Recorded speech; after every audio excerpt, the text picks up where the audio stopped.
Salut à tous et soyez les bienvenus sur la chaîne qui les boite. Je profite bien entendu de cette vidéo pour vous souhaiter à tous et à toutes une belle et heureuse année 2022. Plein de santé, plein d'argent, plein de femmes ou plein d'hommes, comme vous voulez. Plein de bonnes choses pour vous. Voilà, alors puisqu'on parle de bonnes choses, j'espère aussi que vous avez été gâtés à Noël et que vous avez eu tous les cadeaux que vous espériez avoir. Moi, cette année, ça a été plutôt pas mal, mais comme d'habitude, le plus beau cadeau, ça a été celui que je me suis fait à moi-même, Taiko no Tatsujin sur Switch. Ce jeu, il a cartonné pendant les fêtes, c'est un jeu de rythme avec un tambour qui est inclus, et vous pouvez acheter le jeu séparément, le jeu avec le tambour, et le tambour séparément. Ça, c'est dans la théorie. Mais dans la pratique, trouver ce jeu avec le tambour ou trouver le tambour seul, c'est extrêmement compliqué parce que ces tambours sont tombés entre les mains des scalpers, ces gens sur Amazon qui se ruent sur les stocks, provoquent une rupture de stock, puis revendent ensuite l'objet nettement plus cher que son prix de départ. Le tambour seul, par exemple, est supposé valoir 65 balles, et aujourd'hui, il atteint des sommes pouvant aller jusqu'à 140 € sur Amazon. Quant au jeu, qui est vendu normalement 105 € avec le tambour, c'est le prix que moi j'ai payé aux alentours du 15 décembre, aujourd'hui, il est compliqué de le trouver à moins de 165 €. Ce qui voudrait dire que le jeu à lui seul coûterait 100 balles, ce qui est absurde, puisqu'on trouve le jeu à 60 balles sur la boutique en ligne de la Switch. Mais si vous achetez le jeu en ligne sur la Switch, vous n'avez pas le tambour. Et puis si vous achetez le jeu avec le tambour, vous ne pouvez pas jouer à deux pour ça, il vous faut un deuxième tambour. Pas question de passer entre les mains des scalpers. La solution dans ce cas-là, c'est d'acheter un tambour tierce partie. Et aujourd'hui, on va en tester un qui vient du site AliExpress, qui m'a envoyé généreusement cet exemplaire-là. Je les en remercie beaucoup. Alors qu'est-ce qu'il vaut ce tambour ? Déjà il vaut 35 €, ça c'est la valeur financière, mais est-ce qu'il est bon ? Est-ce qu'il peut réellement être un bon substitut au vrai tambour original de chez Ori ? C'est ce qu'on va voir. C'est parti donc pour le test de ce tambour de Daube. Daube c'est la marque, c'est pas... Enfin, je sais pas, peut-être que le tambour de Daube sera un tambour de Daube, mais il n'y a qu'un seul moyen pour le savoir, c'est de le tester, alors c'est parti pour le test. Et c'est parti pour le déboîtage en règle de ce tambour de chez Daube. Alors j'ai dit Daube évidemment pour la blague, mais en réalité c'est Doby Fomis Electronics, la marque de ce truc-là. Une marque qui s'est fait connaître aussi pour ses sticks arcade, notamment pour la PS4, qui ont plutôt des bonnes notes sur AliExpress. Donc, je suis plutôt confiant avec ce tambour. On verra si j'ai raison ou pas dans un instant. On a un emballage avec une dominante bleue, mais il se peut que vous receviez, vous, une boîte avec une dominante rouge. Alors, pas d'inquiétude. En fait, ce tambour étant compatible à la fois avec la PS4 et la Nintendo Switch. Ils ont fait des emballages bleus pour rappeler Sony et la PlayStation, et rouge pour rappeler la Switch, mais à l'intérieur du carton, vous aurez toujours exactement le même tambour. Donc voilà, sachez-le. Ce tambour, sa grosse différence avec l'officiel, c'est que les commandes sont séparées sur un petit boîtier au bout d'un petit bout de fil, alors que sur le tambour officiel, les commandes sont intégrées dans le bas du tambour. De toute façon, dans un instant, je vous ferai un comparatif visuel entre les deux tambours, donc vous pourrez voir un petit peu ce que ça donne. Voilà. Après, sinon, pas grand-chose d'autre à dire sur l'emballage. On peut voir qu'on peut mettre une bouteille, comme sur l'officiel. Enfin, sur l'officiel, on peut même en mettre deux, mais des bouteilles plus petites. Là, on peut en mettre une seule, mais plus grande. Pourquoi pas, ça marche très bien aussi.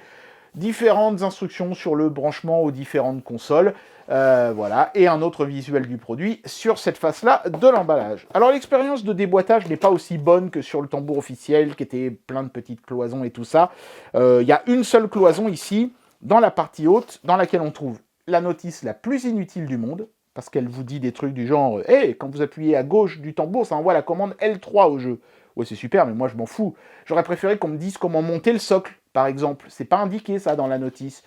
Voilà, donc 4 pages de blabla inutile et pas une seule instruction vraiment intéressante. Ils auraient pu ne pas la mettre, ça aurait été pareil. Bref, la cloison haute de l'emballage contient la connectique. Donc on a un câble qui est plus long que le tambour officiel. Là, il fait 3 mètres contre, je crois que c'est 1,50 m seulement sur l'officiel. 2 fois plus long donc, ça fait toujours plaisir. Et en plus, ils fournissent l'adaptateur USB type C qui permettra de jouer avec ce tambour sur la Switch en mode portable, alors qu'avec le tambour officiel, cet adaptateur n'étant pas fourni, on est obligé de jouer en mode dock. Donc vous voyez, déjà, on n'a pas encore commencé le test de l'objet, qu'on a déjà des éléments qui sont mieux faits que sur le tambour officiel, ce qui est plutôt rassurant. On voit le fameux boîtier de commande ici, qui est en fait enfin, ça reprend tous les boutons de vos deux Joy-Con, à l'exception des sticks analogiques, dont les commandes sont bien sûr sur le tambour en lui-même. On a également deux logements ici, dans lesquels se trouvent les baguettes pour taper sur le tambour. Bon, ils se sont pas emmerdés, hein, ce sont deux gros sticks en plastique. Mais bon, ils sont pas, c'est pas le truc, tu vois, qui va se plier hyper facile. Il y a quand même une bonne rigidité. Ils font un poids raisonnable. Ils sont suffisamment épais. Un petit peu moins dodus que les baguettes officielles, mais de qualité quand même satisfaisante, on va dire. Hein. Voilà, après, c'est juste pour taper sur le tambour. Hein. C'est pas vraiment indispensable de faire des super trucs. Et puis, on a les différents éléments du socle. Je vais les mettre ici et je vais vous montrer dans un instant comment ça se monte. Donc là, il y a les deux pieds. Et dans le fond de la boîte, ici, la partie centrale. Et puis, bien sûr, il reste le tambour en lui-même, dans toute sa gloire et sa beauté. Alors, c'est un caoutchouc sur le dessus, donc vous voyez des petites saletés qui viennent se coller dessus. En plus, je me suis déjà servi du tambour hors caméra, parce que je voulais vous montrer s'il portait rapidement, quand on s'en sert, des stigmates de son utilisation. Et franchement, non, hein. Aucune vilaine trace indélébile après avoir joué avec pendant pas loin d'1 heure, y compris sur les bords. Non, c'est plutôt pas mal. On est sur un plastique épais, pas de la meilleure qualité qui soit, mais épais néanmoins. Donc on a un tambour qui va être résistant et qui va pouvoir se faire taper dessus continuellement sans broncher, ce qui est important pour un tambour évidemment. Donc comme ça, de prime abord, les impressions sont plutôt bonnes. On va monter le tambour ensemble. Je vais peut-être le faire en accéléré, je ne sais pas encore trop, on verra. Et puis ensuite, bien sûr, on fera un comparatif avec le tambour officiel. Et puis après, évidemment, on fera une partie. C'est parti. Le montage du socle est assez simple, mais il y a une petite nuance. Vous allez devoir venir fixer les deux pieds ici, dans les encoches qui se trouvent ici, à l'arrière du tambour. Mais si vous essayez de faire ça directement, vous allez rapidement vous rendre compte que vous avez omis cette pièce-là. C'est pour ça que j'aurais bien aimé que la notice parle du montage. Il faut d'abord fixer les deux pieds à cette pièce-là, et c'est l'ensemble qui viendra se mettre sur le tambour. Alors, il y a peu de chances de se tromper, hein, à vrai dire. Mais bon, voilà, j'aurais quand même néanmoins apprécié quelques instructions de montage. Donc voilà, on met le premier pied comme ça. Alors, il y a un sens à respecter. Oui, je pense que c'est comme ça. Oui, c'est pas forcément hyper évident non plus. Hein. Voilà, donc là, j'ai mon socle qui est complété. Et après, il y a un sens pour venir le mettre sur le tambour. Voilà, c'est comme ceci. Alors, il y a un détrompeur. Vous ne pouvez pas vous tromper de sens normalement. Mais voilà, pourquoi la notice ne donne pas les instructions de montage? Je ne sais pas. Mais bon, heureusement, on s'en sort quand même assez facilement. Ça se clipse solidement dans le tambour. Il y a des espèces de petits taquets qui viennent bloquer l'ensemble. On a des bons gros patins de caoutchouc bien larges sur le dessous, dans un caoutchouc qui offre un grip satisfaisant, même si je vous conseille de jouer sur une surface type tissu ou cuir, quelque chose qui offre un grip, parce que sur les surfaces lisses comme ça, quand vous tapez, le tambour peut se soulever légèrement de son support et partir un petit peu à la dérive. Mais voilà, il y a quand même du grip, vous voyez, par rapport à la table. Donc voilà, c'est satisfaisant, on va dire. Voilà, et ensuite, on vient mettre les baguettes sur le dessus du tambour, comme ceci. Il y a des petits logements. Tac, et voilà. Non, c'est pas mal foutu, hein. Moi, je trouve ça pas mal. Attendez, je vais dézoomer un petit peu, vous ayez une vue d'ensemble un petit peu meilleure. Voilà, voilà ce que donne le tambour une fois assemblé. La qualité, plutôt, là, elle est plutôt au rendez-vous. On va regarder ça quand même d'un petit peu plus près. Et on va passer au test un petit peu plus approfondi du tambour, et on va en profiter pour faire un comparatif avec le modèle officiel de chez Ori. Pour commencer, le tambour de chez Doby utilise des commandes séparées, vous voyez, au bout d'une manette comme ça, plutôt que des commandes intégrées directement au tambour, comme chez Ori. Moi, personnellement, j'aime mieux cette méthode-là, parce que ça évite de taper accidentellement dans cette zone-là et de laisser des traces, des marques dessus qui seraient un peu disgracieuses.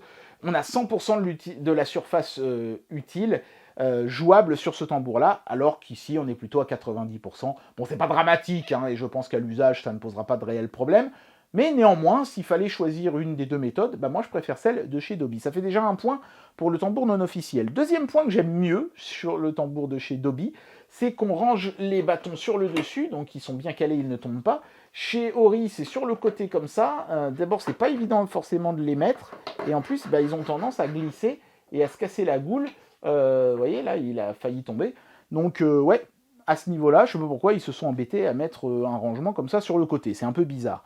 Les bâtons en eux-mêmes, par contre, indéniablement, sont meilleurs sur l'officiel. Plus gros, plus lourd et logoté Taiko no Tatsujin. C'est assez joli. Alors que là, c'est vraiment juste un bête bâton en plastoc plus mince. Ils se sont pas embêtés à faire quelque chose de hyper quali. C'est suffisant, hein, ils font le taf quand même. Mais clairement, l'officiel est mieux. Sur le tambour en lui-même, la conception est relativement similaire en termes de taille, c'est-à-dire on a la même circonférence sur les deux. Celui de chez Ori est légèrement plus surélevé et pentu que celui de chez Doby, ce qui peut donner l'impression comme ça en les filmant côte à côte qu'il est plus grand, mais c'est pas le cas. Et puis alors après, évidemment, il faut juger du rendu en jeu de ces deux tambours. Alors, le tambour de chez Ori utilise des capteurs de pression sur le milieu et sur la surface, alors que celui de chez Doby utilise des capteurs de pression sur la surface extérieure, mais au milieu, en revanche, il utilise des membranes, des boutons à membrane, quoi, comme on aurait sur une manette, en plus sensible, quoi. Donc du coup, on s'enfonce de, on va dire, 5 mm et ça fait un petit bruit quand j'appuie, alors qu'ici, on est vraiment sur une surface rigide. Résultat des courses, on va avoir un meilleur rebond avec le tambour officiel. Vous voyez, le bâton fait un petit rebond, ce qui peut permettre de faire des roulements de tambour plus rapides, alors que sur le tambour de chez Doby, les chocs sont absorbés par le tambour et du coup, le bâton ne rebondit pas du tout. Mais par contre, sur le bord, c'est le contraire. Vous voyez là, j'ai quasiment aucun rebond, alors qu'ici, j'ai un bon petit rebond des familles sur le non-officiel. Donc le non-officiel se défend quand même, hein. Même si sur le global, c'est certain que le tambour officiel est quand même meilleur, hein, le tambour de chez Doby a réussi à avoir un meilleur contour et du coup, on est presque en match nul. Même si évidemment, c'est quand même Ori qui gagne, puisque dans ce jeu-là, on appuie quand même beaucoup plus souvent sur le milieu du tambour que sur le bord. Donc voilà, les deux tambours ont leur plus et leur moins, mais s'il fallait évidemment les départager, Ori aurait un petit avantage. Par contre, comme ce tambour coûte 2 fois plus cher que celui-là, en termes de rapport qualité-prix, j'ai presque envie de désigner Doby comme vainqueur. Un dernier petit détail quand même, vous voyez, le tambour de chez Ori reste bien stable, alors que celui de chez Doby, vous voyez, il a tendance à avoir un tout petit peu la bougeotte. Mais un tout petit peu quand même, ils s'en sont bien sortis sur le global. Bien, alors nous sommes dans mon setup gaming habituel, hein, dans mon home cinéma. Le tambour est posé sur un petit meuble comme ça devant moi, hein, pour se situer à peu près à hauteur des genoux, hein, c'est ce que je vous conseille de faire. Vous pouvez aussi jouer avec le tambour à côté de vous, mais bon, vous aurez la tête tournée, vous allez vous choper un torticolis. Donc mon conseil, c'est d'avoir quand même un petit meuble. Prévoyez ça si vous avez l'intention de vouloir jouer à ce jeu-là chez vous, quelque chose pour poser le tambour devant vous. Un simple tabouret peut suffire, hein, mais évidemment, plus le meuble sera large et moins le tambour risquera de se casser la goule. Si vous avez quelque chose avec, vous voyez ici, c'est un petit peu texturé, c'est du tissu, ça évitera aussi que le tambour ne glisse sur une surface lisse comme du bois ou du plastique par exemple. Voilà. Mais ça, c'est également vrai, bien sûr, pour le vrai tambour. Donc, je vais jouer avec les baguettes fournies sur le tambour, comme je le ferais exactement avec le tambour original. Il y a juste une toute petite chose à savoir, ça aurait été bien que ce soit marqué dans la notice d'ailleurs, parce que heureusement que je l'avais lu sur internet, sinon je pense que je me serais pas mal arraché les cheveux. Dans le jeu, il ne faut pas choisir comme contrôleur le tambour, parce que seul le tambour officiel est reconnu par le jeu comme un tambour. Je sais pas, ils ont peut-être mis une puce, un truc dedans, en tout cas c'est comme ça. Tous les autres tambours non officiels sont en fait reconnus par le jeu comme des manettes pro. Donc pensez bien à choisir manette pro dans le menu du jeu et ensuite le tambour fonctionnera absolument parfaitement. Voilà, donc je vais jouer sans appuyer plus fort ou moins fort que je le ferai sur le tambour officiel et on va voir un petit peu comment ça marche. Alors, qui dit jeu comme ça avec de la musique dit problème de droit en général, donc je vais faire une musique classique. Mais bon, elle a été remaster par Namco Bandai, donc je ne sais pas comment ils vont réagir à ça. Tant pis, hein, c'est comme ça, qu'est-ce que vous voulez, il faut bien que je vous teste le truc. Donc au diable la monétisation, et c'est parti pour le test. Let's go.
J'ai fait un perfect. Je pense qu'on peut dire que le tambour fonctionne pas trop mal. Bien, il est temps d'amener une conclusion à cette vidéo et de vous donner mon avis sur ce produit. Si vous avez vraiment très envie de jouer à Taiko no Tatsujin sur la Switch, il est évident qu'il vous faudra un tambour. Et dans la mesure où, à l'heure actuelle, au moment où je fais cette vidéo, il est presque impossible de se procurer le tambour officiel à un prix raisonnable, vous serez presque obligé d'aller vers un de ces tambours non officiels. Le seul moyen de jouer à ce jeu-là à un prix qui reste raisonnable, c'est d'acheter le jeu sur la boutique Switch. Il coûte 59,99 je crois, et ce tambour donc chez AliExpress qui coûte 35 €. Vous en tirerez au total pour 10 € de moins que le prix du pack officiel jeu plus tambour qui en plus en ce moment est en rupture de stock partout et est entre les mains des scalpers sur Amazon. Et bien les scalpers, vous pouvez gentiment les envoyer se faire voir puisque ce tambour est tout à fait satisfaisant pour le commun des mortels. Il offre un bon rebond sur le contour et une sensibilité très correcte au milieu. Vous avez vu, hein, en jeu, j'ai fait 2 parties. Sur la première, j'ai fait un perfect, celle où je me filmais, et sur la deuxième, où je filmais l'écran, j'ai raté une note, et en plus c'était de ma faute, c'est moi qui me suis gouré, j'ai inversé un rouge et un bleu. La sensibilité du tambour est bonne. C'est vraiment sur le rebond de la partie centrale qu'il ne faudra absolument pas compter sur ce tambour. Il n'y a aucun moyen de faire des rebonds en appuyant au centre. Donc pour les gens qui jouent en mode expert, peut-être que vous serez un petit peu frustré par la nécessité de faire les roulements de tambour vous-même à la main, plutôt que de compter sur le rebond du tambour pour optimiser votre score. Mais de toute façon, le tambour officiel n'est pas vraiment top non plus dans ce cas de figure-là, donc j'ai envie de dire, à part vous acheter un tambour professionnel à 300 €, ça existe hein, pour la Switch, qui vous donnera un super bon rendu. De toute façon, que ce soit ce tambour-là ou l'officiel, vous n'aurez pas l'expérience ultime en mode expert. Donc ce tambour est un très bon substitut que je peux sans aucun problème recommander aux gens qui joueront en mode facile et en mode normal, voire même en mode difficile.